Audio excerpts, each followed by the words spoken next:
نکل گیا. اسی بات میں شاعر کہتا ہے جگہ جی لگانے کی دنیا نہیں ہے, جگہ جی لگانے کی دنیا نہیں ہے, عبرت کی جان ہے تماشا نہیں ہے. اے انسان ذرا سوچ اور موت کی تیاری کر. ہو سکتا ہے اس سال یا اس ہفتہ یا اس ہفتہ یا اس مہینے یا اس ہفتہ مرنے والے میں تیرا نام لکھا جا چکا ہو سکتا ہے تیری زندگی کے دن پورے ہو چکے ہو سکتا ہے تیرے سینے میں اترنے والی گولی بازار نہ آ چکی ہو سکتا ہے جس ریل موٹر کار گاڑی میں تو سوار ہے وہ حادثہ کا شکار ہو جائے, ہو سکتا ہے جس کوٹھی بنگلے میں تو رہتا ہے وہ زلزلہ سے تباہ و برباد ہو جائے, ہو سکتا ہے صحیح سالم ہونے کے باوجود ہارٹ اٹیک ہو کر تیرا خاتمہ ہو جائے, ہو سکتا ہے تیرے کفن کا کپڑا دکان پر آ چکا ہو. جی ہاں یہ سب کچھ ہو سکتا ہے. کسی نے سچ کہا ہے آگاہ اپنی موت سے کوئی بشر نہیں, آگاہ اپنی موت سے کوئی بشر نہیں, سامان سے برس کا کوئی پل کیوں نہیں خبر نہیں. اگر انسان کی موت سے بے خبر ہے, تیری زندگی مختصر ہے, مگر تیرے پران اور منصوب اتنے لمبے ہیں کہ عمر ہو جائے تو کوئی نہ ہو.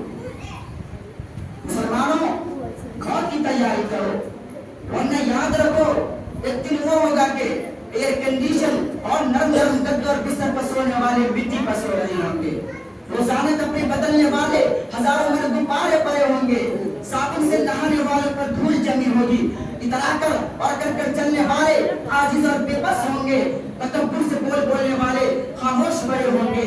جی ہاں موت کے بعد قبرستان میں یہی حال ہوگا. مگر افسوس صد افسوس آج کل ہم نے تو قبرستان کو بھی میلہ بنا لیا ہے. صدیق اکبر رضی اللہ تعالیٰ عنہ فرماتے ہیں جو انسان بغیر نیک عمل کی قبر میں جا رہا ہے اسے سمجھنا چاہیے کہ دریا میں بغیر کشتی کے جا رہا ہے, اب ڈوبنے کی سوا کوئی چارہ نہیں ہے. حضرات ایک مرتبہ عمر بن عبدالعزیز رضی اللہ تعالیٰ عنہ ایک جنازہ کے ساتھ قبرستان جاتے ہیں. قبرستان میں ایک جگہ الگ بیٹھ کر سوچنے لگتے ہیں. کہا جاتا ہے اے امیر المؤمنین آپ کے جنازے کے ولی اور ذمہ دار ہیں, الگ بیٹھنے کی وجہ کیا ہے؟ فرماتے ہیں مجھے قبر نے آواز دی ہے, وہ کہتی ہے کہ اے عمر بن عبدالعزیز رضی اللہ تعالیٰ عنہ تم مجھ سے یہ نہیں پوچھتا کہ میں آنے والے کے ساتھ کیا معاملہ کرتی ہوں. میں نے اس سے کہا بتائیے, وہ کہتی ہے میں آنے والے کا کفن پھاڑ دیتی ہوں, بدن کے ٹکڑے ٹکڑے کر دیتی ہوں, گوشت کھا جاتی ہوں, کندھوں کو بازو سے جدا کر دیتی ہوں, کلائیوں کو پنجوں سے الگ کر لیتی ہوں, پنڈلیوں کو گھٹنوں سے امانوں کو سوئی سے الگ کر دیتی ہوں. یہ کہہ کر عمر بن عبدالعزیز رضی اللہ تعالیٰ عنہ رونے لگتی ہے. اے مسلمانوں موت بالکل یقینی ہے اور موت کے بعد کا سفر بڑا ہی مشکل ہے, لہذا اس کی تیاری کرو.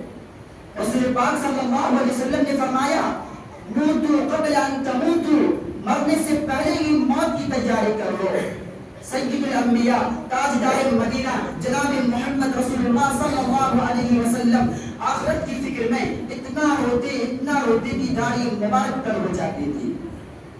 عثمان غنی رضی اللہ تعالیٰ عنہ کی داڑھی میں جب بال سفید ہوئے تو آئینہ دیکھ کر رونے لگے اور فرمایا موت کی نشانی آ چکی ہے, مگر عثمان نے آخرت کی تیاری نہیں کی.